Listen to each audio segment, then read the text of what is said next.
Mart, Camoccio, Mart TV. We've got here one of the HW57s from Weihrauch, and this is a very sweet rifle. You can sort of miss it in the product lineup because obviously they've got such big hitters in there, you know, sort of famous models in the lineup. But actually it is a really important rifle because it's 6¼ pounds in weight, and of course you compare that to sort of the 77 at about 9 pounds. You know, there's a huge difference, and obviously they're doing that with the sort of slimline features all over really. Obviously it's a fairly short barrel, sort of full length 77s used to be sort of out here. Key feature with this, and we'll show this in operation once we cock the action, is instead of, you can look upon it as a safety feature, because as fantastic as the 77 is and the 97, they rely on that open breech system, the open sliding breech. And the whole point of this is that you've got no sliding breech, you've just got this raised block that rises as you cock the action, so you can't get fingers trapped in there. As I say, it's sort of overkill to worry about it, but if you are concerned putting your fingers into an open breech, you haven't got any of that system here, so it's a very safe, sleek little rifle. So looking at the features in more detail, if you look to the muzzle first of all, you've got the sort of classic, that looks very sort of 77-esque, the foresight. You can remove that foresight obviously with the Allen key, so you can get it out just to stream it. You won't really see it in the scope, it's never been a problem when I've used them, but if you want it to look streamlined, you can get rid of that and you'll just have the nice clean look to it.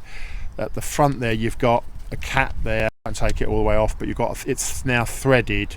I believe that was a change they made on these, but it's now threaded, 1/2 inch UNF standard fitting, so you can put a silencer on there if you want to do that. As I say, these aren't unduly noisy. But then at the front you've got, obviously it's the under lever system, so you've got the bottom tube is your actual cocking lever, and that is a spring loaded lever release, so that's going to release your lever. We'll show all the action working in a moment. Coming back there, so you've got, as I say, it's a sort of standard slimmed down beach sporter stock. I mean, I'd say the style in there is a little bit bland, but that's really the only thing I can criticise. It could have more of a defined cheek piece, very subtle back part to the grip there. It's totally ambidextrous, and it's obviously gonna, you know, it's easy for anyone to pick up if you're a newcomer or experienced. It's an easy gun to pick up, and everyone can just use it without worrying. But they could have been a bit more design on that. But that's all really I can criticise, because it's a flipping good rifle. Back to the features there, you've got obviously the famous record trigger unit, very high quality. It was sort of, for years, that was the benchmark in sporting air guns, and obviously quite a few people are caught up now, but it's still a massive selling point on Weihrauch's. Build quality with these, I mean, you've got chemical bluing. I've let this get a bit grubby, but it's all mirror finish chemical bluing on this to a very, very high standard. They sort of set the pace. They sort of still set the benchmark really for, you know, them and sort of air arms maybe at the tops for spring piston stuff. You've got quite an extensive, you see the scope rail starts there, so you've got all that stretch right to the back of the cylinder to decide where to mount your scope.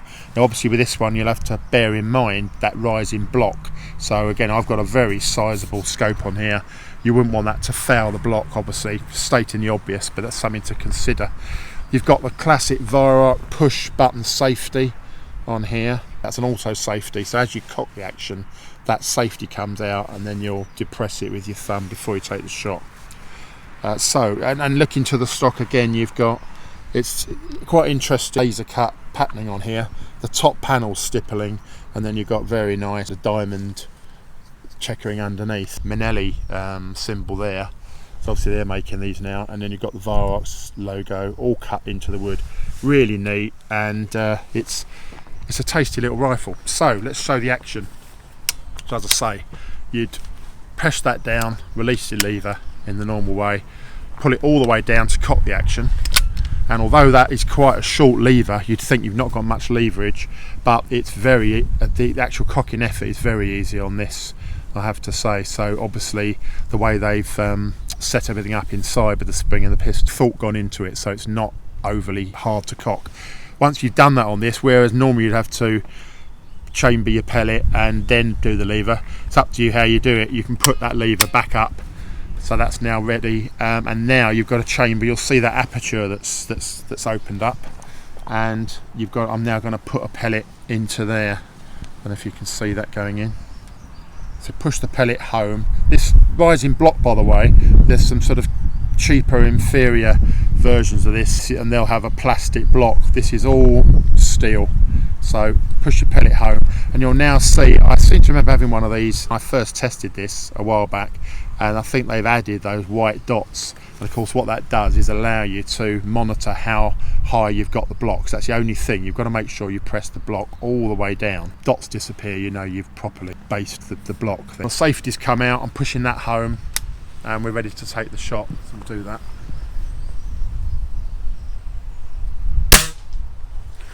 A little bit of spring twang there, but say this is straight out of the factory. The actual firing cycle is very sweet. There's very little recoil, and yet this is still pushing out sort of 11.2 foot-pounds on test.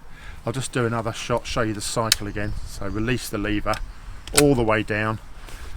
I mean, I'm sort of programmed with shooting 77s, etc., where you've got to worry about your fingers, to hold in that lever. It's sort of good practice.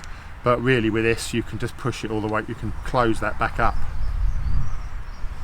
So you chamber your pellet all the way into the block, lock your lever up, and then press that right the way down till it stops, until the dots disappear. And just fire that off again.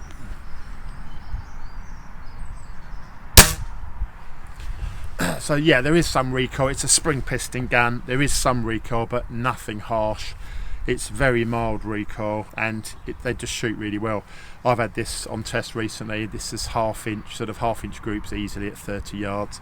If you select your pellets and take your time with your technique, I'm sure you can push it on, normally Weihrauchs can push even better than that, but it's very, very nice. If you'll notice, one thing just to note here, a general thing about springers, but again, you either use a one-piece mount, which I was used to if I competed with these. If you're not going to do that, you've got separate ring mounts. Put an arrestor block on, normally under the front mount. It's probably ideal, but it could be either. But stick it up there, right up close, and they won't be going anywhere. But as I say, the recoil's pretty mild with this anyway. But yeah, a really nice rifle. They're quite reasonably priced. We'll show you all the spec afterwards. But that's the HW57.